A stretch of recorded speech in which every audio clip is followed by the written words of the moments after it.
BRS working president కేటీఆర్పై case నమోదు చేయడం ముమ్మాటికి రాజకీయ కక్ష సాధింపు చర్యనని నరసాపూర్ ఎమ్మెల్యే సునీత లక్ష్మారెడ్డి విమర్శించారు. మెదక్ జిల్లాలో ఏర్పాటు చేసిన సమావేశంలో ఎమ్మెల్యే పాల్గొన్నారు. 6 గ్యారంటీలు అమలు చేయకుండా ప్రతిపక్షాలపై కేసులు పెట్టడానికే కాంగ్రెస్ ప్రభుత్వం ఆసక్తి చూపుతోందని దుయ్యబట్టారు. ఎన్ని కేసులు పెట్టినా బీఆర్ఎస్ పార్టీ ప్రజల పక్షాన పోరాటం మానుకోదని అన్నారు. అధికారంలోకి రావడానికి సాధ్యం కాని హామీలు ఇచ్చిన సీఎం రేవంత్ రెడ్డి కేటీఆర్పై కేసుల ద్వారా ప్రజల దృష్టి మళ్లించడానికి ప్రయత్నిస్తున్నారన్నారు. ఏదైతే మీరు అనుకుంటారో ఇలా అవినీతి జరిగిందని చర్చ పెట్టండి. 2 రోజులు కానీ 3 రోజులు కానీ ఎన్ని రోజులైనా కూడా మేము సిద్ధంగా ఉన్నాము. మీరు చర్చ పెట్టి ఎక్కడ అవినీతి జరిగింది, ఎక్కడ అన్యాయం జరిగింది రాష్ట్రానికి అని చెప్పేసి చెప్పండి అని చెప్పేసి అన్నప్పుడు వీళ్ళు పారిపోవడం జరిగింది. అసెంబ్లీ క్లోజ్ చేసుకుని పారిపోవడం జరిగింది తప్ప చర్చకు మాత్రం సిద్ధంగా లేకుండా. అదే కనుక చర్చ జరిగి ఉంటే ఈ రోజు క్లియర్ గా అర్థమవుతుంది అవినీతి ఎక్కడ జరిగింది అనేది కూడా.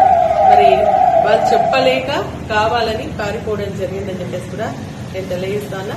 కాబట్టి ఇది మంచి పద్ధతి కాదు. రాష్ట్రం అనేది దీనివల్ల ఏంటంటే వ్యక్తిగతంగా మరి కక్ష సాధింపు చర్యల్లో భాగంగా చేసినటువంటి కార్యక్రమం ద్వారా మన రాష్ట్ర ఇమేజ్ దెబ్బతింటుంది, హైదరాబాద్ ఇమేజ్ దెబ్బతింటుంది.